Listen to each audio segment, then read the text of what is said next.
Et si Ghostface avait eu un tout autre visage? Depuis le premier film Scream, la saga adore nous manipuler. Faux suspects, retournement de situation, théorie des fans, nous avons tous accusé le mauvais personnage au moins une fois. Et parfois, certains rôles semblaient tellement suspects que beaucoup étaient persuadés qu'ils allaient enfiler le masque du tueur. Pourtant, malgré les rumeurs, les idées de scénarios abandonnés ou les théories des fans les plus populaires, certains personnages n'ont jamais été Ghostface. Dans cette vidéo, on va voir 10 personnages de la saga Scream qui auraient pu être Ghostface, mais qui finalement ne l'ont jamais été.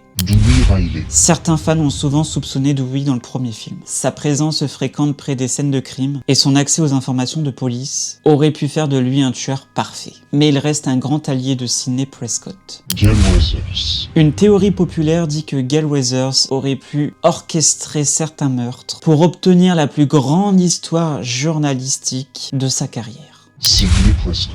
Une idée très sombre discutée lors du scénario de Scream 2 aurait pu montrer Sidney Prescott craquer psychologiquement et devenir une Ghostface. Neil Prescott.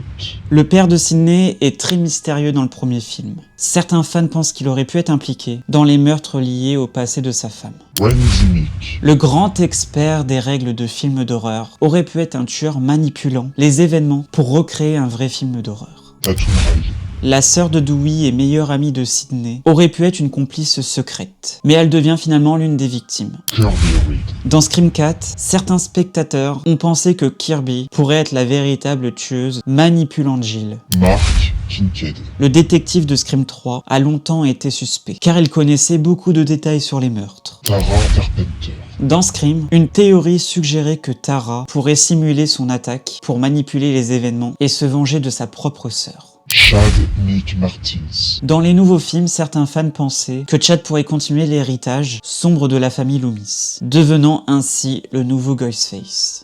Si cette petite vidéo vous a plu, n'hésitez pas à vous abonner, et quant à moi, je vous retrouve très prochainement pour de toutes nouvelles vidéos. Salut tout le monde!